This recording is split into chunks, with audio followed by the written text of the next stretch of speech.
ಮಕ್ಕಳೇ, ಇವತ್ತು ನಾವು ನಮ್ಮ ಪ್ರಸ್ತುತ ಸನ್ನಿವೇಶದಲ್ಲಿ ನಮ್ಮ ಈ ಪರಿಸರದಲ್ಲಿ ಉಂಟಾಗ್ತಿರುವಂತಹ ಅತ್ಯಂತ ಪ್ರಮುಖವಾದಂಥ ಘಟನೆ ಬಗ್ಗೆ ಅದು ಮಾಹಿತಿಯನ್ನು ಪಡ್ಕೊಳ್ತಾ ಬರೋಣ. ಆ ಘಟನೆ ತಕ್ಷಣವೇ ತೀವ್ರವಾದಂಥ ಪರಿಣಾಮವನ್ನು ಕೊಡಲ್ಲ. ಅದರ ಬದಲಾಗಿ ಅದರದ್ದೇ ಆದಂಥ ನಿಧಾನಗತಿಯ ತೀವ್ರವಾದಂಥ ಪರಿಣಾಮವನ್ನು ದುಷ್ಪರಿಣಾಮವನ್ನು ಉಂಟು ಮಾಡುತ್ತೆ. ಅದು ಯಾವುದಪ್ಪ ಅಂದರೆ, ಈ ಪರಿಸರದಲ್ಲಿ ಮನುಷ್ಯ ಅನ್ನುವಂಥ ಜೀವಿಯ ಸಂಖ್ಯೆ ಮಿತಿ ಮೀರಿ ಹೆಚ್ಚಾಗ್ತಾ ಇದೆ. ಅದರ ಪರಿಣಾಮ ಸಾಕಷ್ಟು ಜೀವಿ ಸಂಕುಲಗಳ ಉಳಿವಿಗೆ ಕೂತು ಬಂದಿದೆ.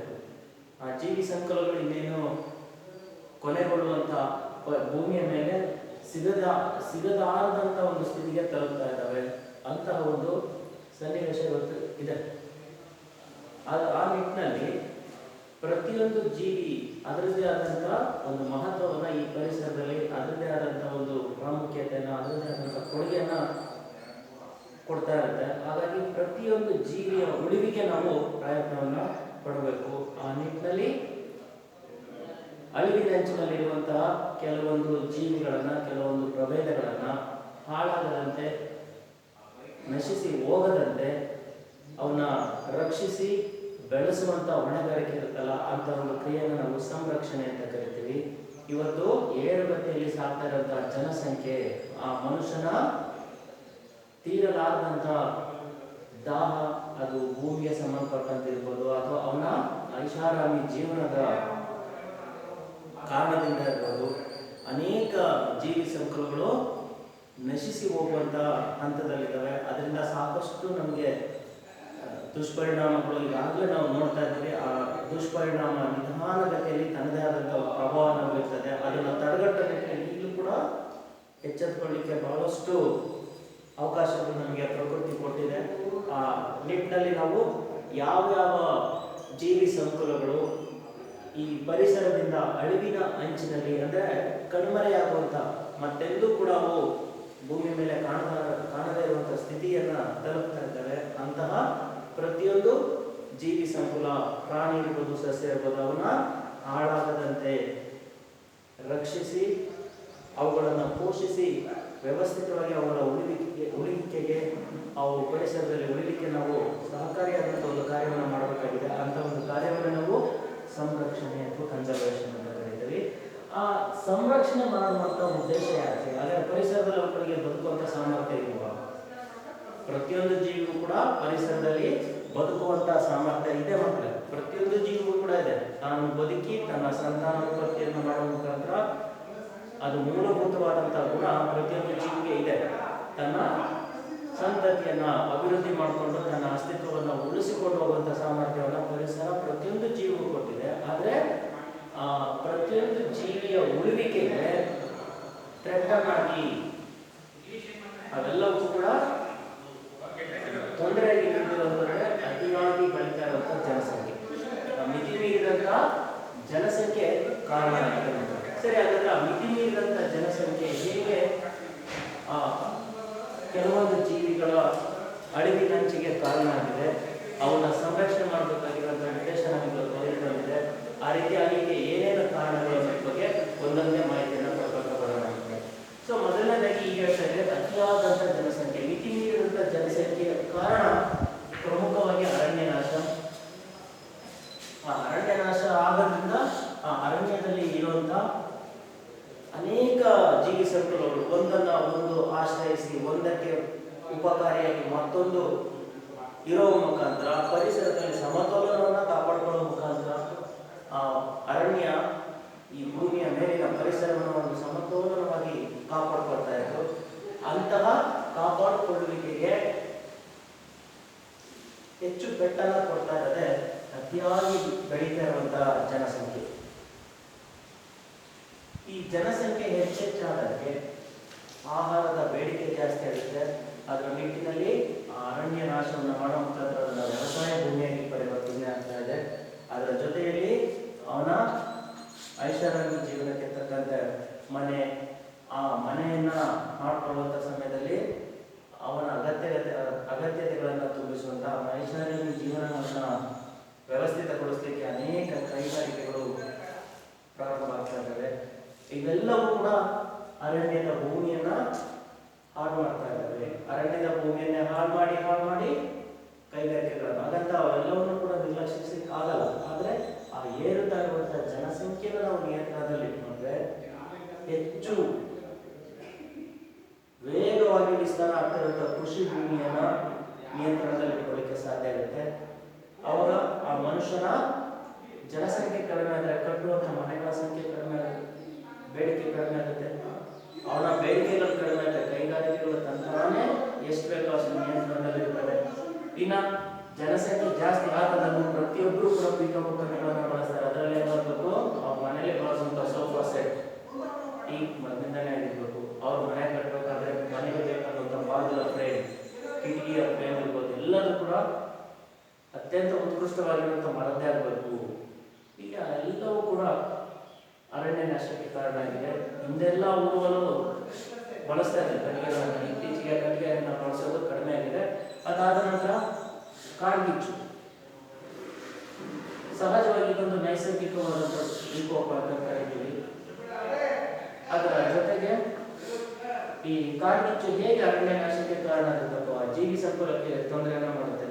ಕಳೆದ ಸರಿ ನಾವು ಗಮನಿಸ್ತಾ ಇದ್ದ ಮಕ್ಕಳ ಕಳೆದ ಬೇಸಿಗೆಯಲ್ಲಿ ಈ ಬಂಡೀಪುರ ಮತ್ತೆ ನಾಗರಹೊಳೆ ಅಭಯಾರಣ್ಯದಲ್ಲಿ ಮತ್ತೆ ಆಸ್ಟ್ರೇಲಿಯಾ ಕಾಡುಗಳಲ್ಲಿ, ಅಮೆಜಾನ್ ಕಾಡುಗಳಲ್ಲಿ ಬೇಸಿಗೆಯಲ್ಲಿ ಈ ತಾಪ ಜಾಸ್ತಿ ಆಗೋದ್ರಿಂದ ಅಥವಾ ಎಲ್ಲಿ ಬಿದಿರು ಅಥವಾ ಒಣ ಮರಗಳಿದ್ರೆ ಅಲ್ಲಿ ಘರ್ಷಣೆ ಆಗೋ ಮುಖಾಂತರ ಒಂದು ಕಿಡಿ ಹತ್ತಿ ಏನಾದರೂ ಆಗುವಂಥದ್ದು, ಅದು ನೈಸರ್ಗಿಕ ಕಾರಣದಿಂದ. ಆದರೆ ಮನುಷ್ಯನ ದಾಹ ಜಾಸ್ತಿ ಆಗಿ ಅವನ ವ್ಯವಸಾಯಕ್ಕೋಸ್ಕರ ಅಥವಾ ಆ ಭೂಮಿಯನ್ನ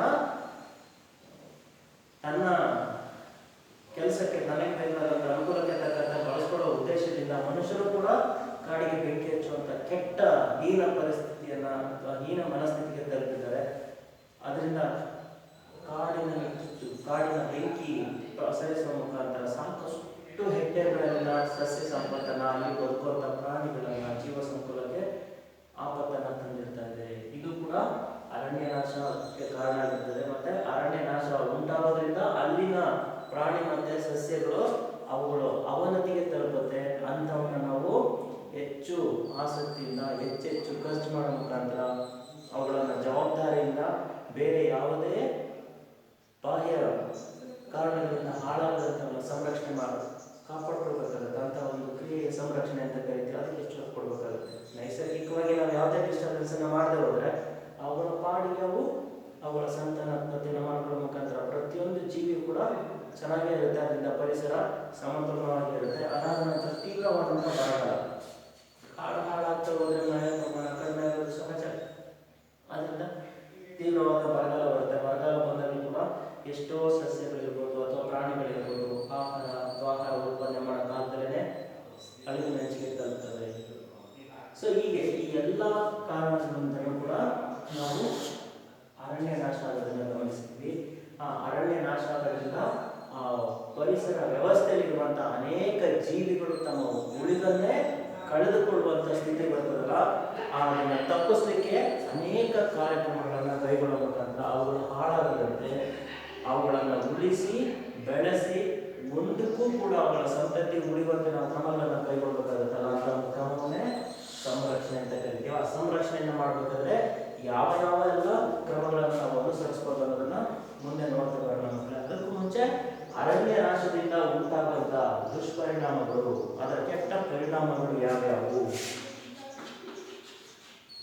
ಕೆಟ್ಟ ಅಥವಾ ದುಷ್ಪರಿಣಾಮಗಳು ಯಾವ್ಯಾವು ಅನ್ನೋದ್ರ ಬಗ್ಗೆ ನಾವು ಮಾಹಿತಿ ಪಡ್ತಾ ಬರೋಣ ಮಕ್ಕಳಿಗೆ. ನಾವು ಪ್ರಾಥಮಿಕ ಹಂತದಿಂದ ಕೂಡ ಗಮನಿಸ್ತಾ ಬರ್ತಾ ಇದ್ದೀವಿ. ಹಸಿರು ಸಸ್ಯಗಳು ತಮ್ಮ ಆಹಾರವನ್ನ ತಾವೇ ತಯಾರಿಸಿಕೊಳ್ತವೆ. ಹಾಗಾಗಿ ಅವನ್ನ ಸ್ವಪೋಷಕ ಸಸ್ಯಗಳು ಅಂತ ಕರಿತೀವಿ. ಇವು ಆಹಾರವನ್ನ ದ್ಯುತಿ ಸಂಶ್ಲೇಷಣೆ ಮೂಲಕ ಅಥವಾ ಫೋಟೋಸಿಂಥಸಿಸ್ ಅಂತ ಕರಿತೀವಲ್ಲ, by the process of photosynthesis these green plants are preparing their own food. While preparing their own food, the raw materials that these plants are utilizing are majorly carbon dioxide, water, mineral salts from soil, along with the presence of chlorophyll. and the sunlight which is available in the environment by the sun. So by using these raw materials, these green plants are preparing their own food, and that process we are calling it as photosynthesis or ದ್ಯುತಿಸಂಶ್ಲೇಷಣೆ ಅಂತ ಅಲ್ವಾ. ಹಸಿರು ಸಸ್ಯಗಳಿಗೆ ನಾವೆಲ್ಲ ಸಣ್ಣದಿಂದ ಹಿಡಿದು ಪ್ರಾಥಮಿಕ ಹಂತದಲ್ಲೂ ಕೂಡ ಸಾಕಷ್ಟು ಮಾಹಿತಿಯನ್ನು ಪಡ್ಕೊಂಡಿದ್ದೀವಿ. ಆ ಹಸಿರು ಸಸ್ಯಗಳು ದ್ಯುತಿಸಂಶ್ಲೇಷಣೆ ಕ್ರಿಯೆ ಮುಖಾಂತರ ತಮ್ಮ ಆಹಾರವನ್ನು ತಾವೇ ತಯಾರಿಸಿಕೊಳ್ತವೆ. ಹೀಗೆ ತಯಾರಿಸಿಕೊಳ್ಬೇಕಾದ್ರೆ ಅವು ಬಳಸುವಂಥ ಕಚ್ಚಾ ವಸ್ತುಗಳಲ್ಲಿ ಪ್ರಮುಖವಾಗಿರುವಂಥದ್ದು ಕಾರ್ಬನ್ ಡೈಆಕ್ಸೈಡ್, ನೀರು ಮತ್ತು ಲವಣ ಬೇರುಗಳಿಂದ ಭೂಮಿಯಿಂದ ಹೀರಿಕೊಳ್ತದೆ. ಜೊತೆಗೆ ಸಸ್ಯ ಎಲೆಗಳಲ್ಲಿರುವಂಥ ಕ್ಲೋರೋಫಿಲ್ ಮತ್ತು ಪರಿಸರದಲ್ಲಿ ಸೂರ್ಯನಿಂದ ಲಭ್ಯವಾಗಿರುವಂತಹ ಸೂರ್ಯನ ಬೆಳಕು ಇಷ್ಟನ್ನು ಬಳಸಿಕೊಂಡು ಆಹಾರವನ್ನು ತಯಾರಿಸಿದ ಜೊತೆಗೆ ಅದು ನಮಗೆ ಉಸಿರಾಟಕ್ಕೆ ಅನುಕೂಲ ಆಗಿರುವಂಥ ಆಕ್ಸಿಜನ್ ಅನ್ನು ಬಿಡುಗಡೆ ಮಾಡುತ್ತೆ. ಒಂದು ವಿಚಾರ ಚೆನ್ನಾಗಿ ನೆನಪಿಟ್ಕೊಂಡ್ರೆ ಮಕ್ಕಳೇ, ಈ ಲಭ್ಯವಿರುವಂತಹ ಆಕ್ಸಿಜನ್ ವಾತಾವರಣದಲ್ಲಿ ಏನು ಕಾಂಪೋಸಿಷನ್ ಆಫ್ ಏರ್ ಇದೆ, ಯಾವ ಮಿಶ್ರಣದಲ್ಲಿ ಗಾಳಿ ಇದೆ, ಆ ಮಿಶ್ರಣದಲ್ಲಿ ಮಾತ್ರ ನಮಗೆ ಉಸಿರಾಡಲಿಕ್ಕೆ ಅನುಕೂಲ. ಹಾಗಂತ ಆಮ್ಲಜನಕ ಅಷ್ಟೇ ನಾವು ಉಸಿರಾಡಲಿಕ್ಕೆ ಆಗಲ್ಲ. ವಾತಾವರಣದಲ್ಲಿ 78% ನೈಟ್ರೋಜನ್ ಇರಬೇಕು, 16-18% ಆಕ್ಸಿಜನ್ ಇರಬೇಕು, 2-3% carbon dioxide plus carbon monoxide ಇದ್ದಾರೆ, ಪ್ಲಸ್ 1 ಟ್ರೇಸಸ್ ಆಫ್ ಗ್ಯಾಸಸ್.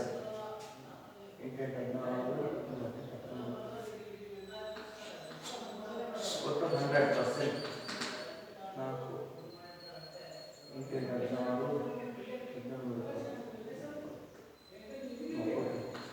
ಹೀಗೆ ಈ ಕಾಂಪೋಸಿಷನ್ ಅಲ್ಲಿ ಇರುವಂತಹ ಗಾಳಿಯನ್ನು ಮಾತ್ರ ನಾವು ಸೇವಿಸಲಿಕ್ಕೆ ಅನುಕೂಲ ಆಗೋದು. ಮಕ್ಕಳಿಗೆ ಗಮನಿಸ್ರಿ, ನಾವೇನಾದ್ರೂ ಹಿಂದೆ ನೀರೊಳಗೆ ಉಡೆ ಹಾಕ್ತಾ ಇದ್ವಿ. ಆ ಉಡೆ ಹಾಕುವಂತ ಸಮಯದಲ್ಲಿ ಏನಾದ್ರೂ ಹಸಿ ಕಟ್ಟಿಗೆ ಇತ್ತಪ್ಪ ಅಂದ್ರೆ ಅದು ಸಮರ್ಪಕವಾಗಿ ಉಳಿತಾ ಇರಲಿಲ್ಲ, ಹೊಗೆ ಜಾಸ್ತಿ ಆಗ್ತಾ ಇತ್ತು. ಆ ಹೊಗೆ ಜಾಸ್ತಿ ಆದಾಗ ನಮ್ಗೆ ಉಸಿರಾಡಲಿಕ್ಕೆ ಕಂಫರ್ಟ್ ಅನಿಸ್ತಾ ಇತ್ತಾ? ಇಲ್ಲ, ಉಸಿರು ಕಟ್ಟಾಗೋದು, ಸಫೋಕೇಶನ್ ಅಂತ ಇಲ್ಲ, ಉಸಿರು ಆಡಲಿಕ್ಕೆ ತೊಂದರೆ ಆಗುತ್ತೆ. ಯಾಕೆ? ಅಲ್ಲಿ ಈ ಕಾರ್ಬನ್ ಡೈಆಕ್ಸೈಡ್ ಆ ಭಾಗದಲ್ಲಿ ಕಾರ್ಬನ್ ಡೈಆಕ್ಸೈಡ್ 3%ಗಿಂತ ಜಾಸ್ತಿ ಆಗ್ತಾ ಇತ್ತು. ಅವಾಗ ಅಂತ ಸಮಯದಲ್ಲಿ ಆ ಗಾಳಿಯಲ್ಲಿರುವಂತಹ ಆಮ್ಲಜನಕವನ್ನ ವಿನಿಮಯ ಮಾಡ್ಕೊಳ್ಳಿಕ್ಕೆ ನಮ್ಮ ಶ್ವಾಸಕೋಶದ ಜೀವಕೋಶಗಳು ಕಷ್ಟಪಡ್ತಾ ಇದ್ರು ಅಲ್ವಾ. ಅದೇ ತರ 18%ಗಿಂತ ಆಕ್ಸಿಜನ್ ಜಾಸ್ತಿ ಇದ್ರೂ ಕೂಡ ಆಮ್ಲಜನಕದ ವಿನಿಮಯಕ್ಕೆ ಕಷ್ಟ ಆಗುತ್ತೆ, ಅದಕ್ಕಿಂತ ಕಡಿಮೆ ಆದ್ರೂ ಕೂಡ ಕಷ್ಟ ಆಗುತ್ತೆ. ಸೊ ವಾತಾವರಣದಲ್ಲಿರುವಂಥ ಈ ಪ್ರಮಾಣದಲ್ಲಿ ಮಿಶ್ರಣದಲ್ಲಿ ಗಾಳಿ ಇದ್ದಾಗ ಮಾತ್ರ ನಮ್ಮ ದೇಹ ಸಮರ್ಪಕವಾಗಿ ಆಮ್ಲಜನಕದ ಮತ್ತು ಕಾರ್ಬನ್ ಡೈಆಕ್ಸೈಡ್ನ ವಿನಿಮಯ ಮಾಡ್ಕೊಳ್ಳಿಕ್ಕೆ ಸಹಕಾರಿಯಾಗಿರುತ್ತೆ ಮಕ್ಕಳಿಗೆ. ಸೊ ಅಂಥದ್ರಲ್ಲಿ ಯಾವುದೇ ವ್ಯತ್ಯಾಸ ಆದರೂ ಕೂಡ ನಮ್ಮ ಉಸಿರಾಟಕ್ಕೆ ತೊಂದರೆ ಆಗುತ್ತೆ. ಸರಿ, ಹಾಗಾದ್ರೆ ಕಾರ್ಬನ್ ಡೈಆಕ್ಸೈಡ್ ಅತಿ ಆಗ್ತಾ ಇದೆ. ಯಾಕೆ ಕಾರ್ಬನ್ ಡೈಆಕ್ಸೈಡ್ ಜಾಸ್ತಿ ಆಗ್ತಾ ಇದೆ? ಕಾರ್ಬನ್ ಡೈಆಕ್ಸೈಡ್ ಜಾಸ್ತಿ ಆಗೋದಕ್ಕೆ ಕಾರಣ ಏನಪ್ಪ ಅಂದ್ರೆ, ಮೊದಲನೇದಾಗಿ ಅರಣ್ಯನಾಶ. ಆ ಅರಣ್ಯನಾಶದಿಂದ ಹಾಳಾಗ್ತಾ ಇರುವಂತ ಅನೇಕ ಗಿಡ ಮರಗಳೆಲ್ಲ ಬಳಸುವಂತ ಕಾರ್ಬನ್ ಡೈಆಕ್ಸೈಡ್ ಎಷ್ಟು ಪ್ರಮಾಣದಲ್ಲಿ ಸಸ್ಯ ನಾಶ ಆಗುತ್ತೆ, ಅರಣ್ಯ ನಾಶ ಆಗುತ್ತೆ, ಅಷ್ಟು ಪ್ರಮಾಣದ ಕಾರ್ಬನ್ ಡೈಆಕ್ಸೈಡ್ ಬಳಕೆ ಕಡಿಮೆ ಆಗುತ್ತೆ. ಅದರಿಂದ ವಾತಾವರಣದಲ್ಲಿ ಕಾರ್ಬನ್ ಡೈಆಕ್ಸೈಡ್ ಏರ್ತಾ ಬರೋದ್ರಿಂದ ದ್ಯುತಿಸಂಶ್ಲೇಷಣೆ ಮೇಲೆ ದುಷ್ಪರಿಣಾಮ ಬೀರುತ್ತೆ. ಅದರ ಜೊತೆಯಲ್ಲಿ ಕಾರ್ಬನ್ ಡೈಆಕ್ಸೈಡ್ ಅನ್ನು ನಾವು ಹಸಿರು ಮನೆಯಲ್ಲಿ ಅಥವಾ ಗ್ರೀನ್ ಹೌಸ್ ಗ್ಯಾಸ್ ಅಂತ ಕರೀತೀವಿ. ಮಕ್ಕಳು, ಈ ಕಾರ್ಬನ್ ಡೈಆಕ್ಸೈಡ್ ಭೂಮಿಯ ಮೇಲೆ ಜಾಸ್ತಿ ಆದರೆ ಏನಾಗುತ್ತೆ ಅದಕ್ಕೆ ಒಂದು ಸರಳ ನಿದರ್ಶನವನ್ನು ನಿಮಗೆ ಕೊಟ್ಟ ನಂತರ ಅದು ಯಾವ ಪರಿಣಾಮ ಉಂಟು ಮಾಡುತ್ತೆ ಅನ್ನೋದನ್ನ ನಿಮ್ಗೆ ತಿಳಿಸ್ತೀವಿ. ಈಗ ಸಾಮಾನ್ಯಗೆಲ್ಲ ಚಳಿಗಾಲ ಅಲ್ವಾ, ಚಳಿಗಾಲ ಇರೋದ್ರಿಂದ ನಾವೇನ್ ಮಾಡ್ತೀವಿ, 1-2 ದಿನ ಹೊತ್ಕೊಳ್ತೀವಿ. ಬಹಳ ಚಳಿ ಇದ್ದಾಗ ಕೂಡ ನಾವು ಎಷ್ಟೆಲ್ಲ ಗೊತ್ಕೊಂಡು ಕೈ ರಬ್ ಮಾಡಿದ್ರು ಕೂಡ ಚಳಿ ಬೇಗ ಹೋಗಲ್ಲ. ಒಂದು ಅಂಶವನ್ನು ನೋಡಿರುತ್ತೆ, ನಿಮ್ಮ ಕಾಲನ್ನು ಸಂಪೂರ್ಣವಾಗಿ ಮುಚ್ಕೊಂಡು ಬೆಡ್ಶೀಟ್ ಬ್ಲಾಂಕೆಟ್ ಇಂದ ಸಂಪೂರ್ಣವಾಗಿ ಮುಚ್ಕೊಂಡು ಈ ದೇಹವನ್ನು ಪೂರ್ತಿ ಮುಚ್ಚಿರಿ. ನೀವು ಬಿಟ್ಟಂತ ಉಸಿರು, ನೀವೇನು ಬಿಡ್ತಿರಲ್ಲ ಉಸಿರು, ಕಾರ್ಬನ್ ಡೈಆಕ್ಸೈಡ್ ನಿಮ್ಮನ್ನು ಮತ್ತೆ ನಿಮ್ಮ ಸುತ್ತ ಇರುವಂತಹ ಬ್ಲಾಂಕೆಟ್ ಅನ್ನು ದಾಟಿ ಆಚೆ ಹೋಗ್ಬಾರ್ದು. ಆಯ್ತು, ಪೂರ್ತಿ ಮುಚ್ಕೊಳ್ರಿ. ಅವಾಗ ಎಷ್ಟು ಬೇಗ ನಿಮ್ಮ ಸುತ್ತಲಿನ ಭಾಗ ಬಿಸಿ ಆಗುತ್ತೆ. ಅದೇ ನೀವು ಕಿವಿ, ಬಾಯಿ, ಮೂಗನ್ನ ಪರಿಸರಕ್ಕೆ ಬಿಟ್ಟು ಎಷ್ಟೇ ಮುಚ್ಕೊಳ್ರಿ, ಎಷ್ಟು ಸಮಯದ ನಂತರ ನಿಮಗೆ ಬಿಸಿ ಅನಿಸುತ್ತೆ. ಗಮನಿಸ್ರಿ ಮಕ್ಕಳು, ಆದಷ್ಟು ಸಣ್ಣ ಜಾಗದಲ್ಲಿ ಸಣ್ಣ ಪ್ರಮಾಣದ ಕಾರ್ಬನ್ ಡೈಆಕ್ಸೈಡ್ ಅಷ್ಟು ಬೇಗ ತಾಪವನ್ನು ಹೆಚ್ಚಳ ಮಾಡುತ್ತೆ. ಇಷ್ಟೆಲ್ಲ ಕೈಗಾರಿಕೆಗಳು, ವಾಹನಗಳು ಅವೆಲ್ಲದರಿಂದ ಅರಣ್ಯ ನಾಶದಿಂದ ಉಂಟಾಗ್ತಾ ಇರುವಂಥ ಕಾರ್ಬನ್ ಡೈಆಕ್ಸೈಡ್ ಹೆಚ್ಚಳ ಭೂಮಿಯ ಮೇಲಿನ ತಾಪದ ಹೆಚ್ಚಳಕ್ಕೆ ಕಾರಣ ಆಗುತ್ತೆ. ಯಾಕೆ ಹೆಚ್ಚಳಕ್ಕೆ ಕಾರಣ ಆಗುತ್ತೆ ಅನ್ನೋದಕ್ಕೆ ಒಂದು ಉದಾಹರಣೆ ಕೂಡ ನೋಡಿದ್ರೆ, ಸೂರ್ಯನಿಂದ ಬಂದಂತ ಬಿಸಿಲು ಭೂಮಿಗೆ ಬಡಿದ್ರು ಕೂಡ ಅದು ವಿಕಿರಣ ಭೂಮಿಗೆ ಬಡಿದ್ರು ಕೂಡ ಮತ್ತೆ ಕಂಡಕ್ಷನ್ ಸಂವಹನ ರೂಪದಲ್ಲಿ ಮೇಲೆ ಹೋಗಲೇಬೇಕು. ಆದರೆ ಭೂಮಿಯ ಮೇಲೆ ಕಾರ್ಬನ್ ಡೈಆಕ್ಸೈಡ್ ಪ್ರಮಾಣ ಜಾಸ್ತಿ ಆದರೆ ಈ ಉಷ್ಣಾನ ಮೇಲೆ ಬಿಡಲ್ಲ, ಉಷ್ಣಾಂಶವನ್ನು ಇಲ್ಲೇ ಇಟ್ಕೊಳ್ಳುತ್ತೆ. ಹಾಗಾಗಿ ಭೂಮಿಯ ಮೇಲಿನ ತಾಪಮಾನ ದಿನೇ ದಿನೇ ದಿನೇ ಜಾಸ್ತಿ ಆಗ್ತಾ ಬರ್ತಾ ಇದೆ. ಅಂತ ಒಂದು ಪರಿಣಾಮವನ್ನು ನಾವು ಜಾಗತಿಕ ಭೂ ತಾಪಮಾನ ಏರಿಕೆ ಅಂತ ಕರೀತೇವೆ. ಜಾಗತಿಕ ಭೂ ತಾಪಮಾನದ ಏರಿಕೆಯಿಂದ ಏನಾಗ್ತಿದೆ, ನಮಗೆ ಧ್ರುವ ಪ್ರದೇಶಗಳಲ್ಲಿನ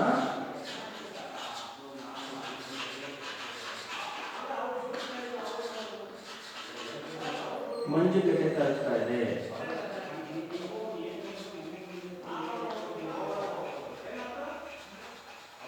ಇದರ ಪರಿಣಾಮ ಏನಾಗುತ್ತಪ್ಪ, ಮಂಜುಗಡ್ಡೆ ಕರಗ್ತಾ ಏನು ವಾತಾವರಣದಲ್ಲಿ ಒಂದು ಸಮತೋಲನವಾದಂಥ ತಾಪಮಾನ ಇತ್ತು, ಆ ತಾಪಮಾನ ವ್ಯತ್ಯಾಸ ಆಗುತ್ತೆ. ತಾಪಮಾನ ಜಾಸ್ತಿ ಆಗ್ತಾ ಬರುತ್ತೆ. ತಾಪಮಾನ ಜಾಸ್ತಿ ಆಗ್ತಾ ಬಂದಂಗೆ ಸಮುದ್ರದ ಮಟ್ಟ ಜಾಸ್ತಿ ಆಗುತ್ತೆ. ಸಮುದ್ರದ ಮಟ್ಟ ಜಾಸ್ತಿ ಆದರೆ ತೀರ ಪ್ರದೇಶಗಳೆಲ್ಲ ಮುಳುಗಡೆ ಆಗುತ್ತೆ.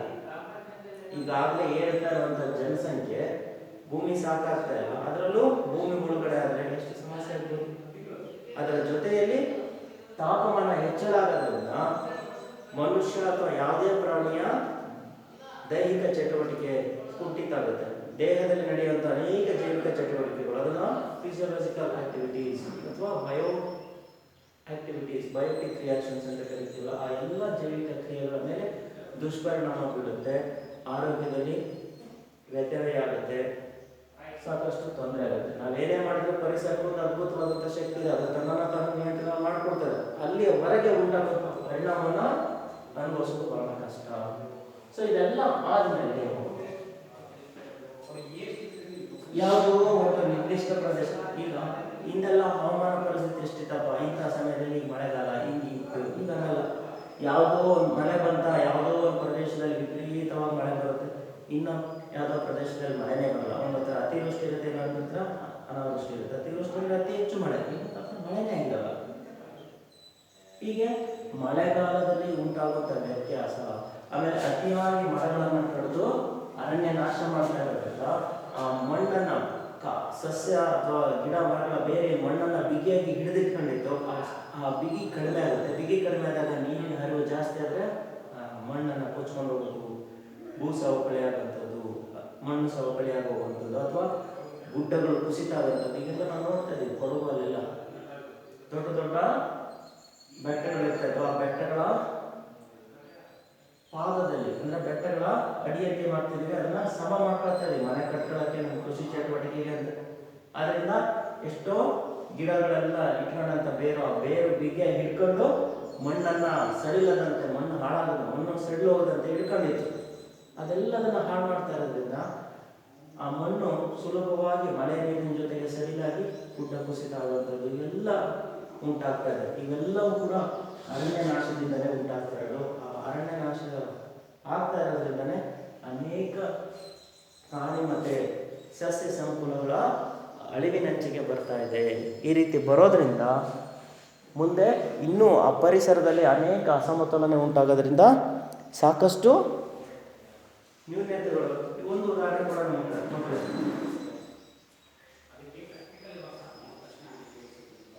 ಒಬ್ಬ ರೈತ ತನ್ನ ಜಮೀನಲ್ಲಿ ಬೆಳೆಯನ್ನು ಬೆಳೀತಾನೆ. ಆ ಬೆಳೆಯನ್ನು ಆಶ್ರಯಿಸಿ ಕೇವಲ ನಾವಷ್ಟೇ ಬದುಕಿರಲ್ಲ, ಅಲ್ಲಿ ಅನೇಕ ಕ್ರಿಯೆಗಳಿರುತ್ತೆ. ಕಪ್ಪೆ, ಇವುಗಳನ್ನು ತಿಂದು ಬದುಕುವಂಥ ಹಾವುಗಳಿರುತ್ತೆ. ಅಯ್ಯೋ, ಹಾವುಗಳು ಮನುಷ್ಯರಿಗೆ ತೊಂದರೆ ಮಾಡ್ತಾರೆ, ಹಾವುಗಳ ಸಂತತಿ ಇರಬಾರ್ದು ಅಂತ ನಾವು ಸಾಯಿಸ್ತಾ ಹೋದ್ರೆ ಕಪ್ಪೆ ಮತ್ತೆ ಇಲಿಗಳ ಸಂಖ್ಯೆ ಮಿತಿಮಿರುತ್ತೆ. ಇವು ಬೆಳೆ ಹಾಳು ಮಾಡ್ತಾರೆ ಅಂತ ಇವನ್ನ ನಾವು ಹಾಳು ಮಾಡ್ತಾ ಹೋದ್ರೆ, ಕಪ್ಪೆಗಳನ್ನೆಲ್ಲ ಸಂಪೂರ್ಣವಾಗಿ ಸಾಯಿಸ್ತಾ ಹೋದ್ರೆ ಅಲ್ಲಿರೋಂಥ ಮಿಡತೆ, ಬೆಳೆಗಳನ್ನ ಹಾಳು ಮಾಡಿ ಮಿಡತೆ ಇರ್ಬೋದು, ಇನ್ಯಾವುದೇ ಕೀಟಗಳಿರ್ಬೋದು, ಕೀಟಗಳನ್ನು ತಿನ್ನುವಂಥ ಕಪ್ಪೆಗಳಿರಲ್ಲ. ಆವಾಗ ಮಿಡತೆಗಳು ನಿಯಂತ್ರಣ ತಪ್ಪಿ ನೀರಿ ಬೆಳೀತವೆ. ಹೀಗೆ ಒಂದನೇನಾದ್ರೂ ನಾವು ಪರಿಸರದಲ್ಲಿರುವಂಥ ಒಂದು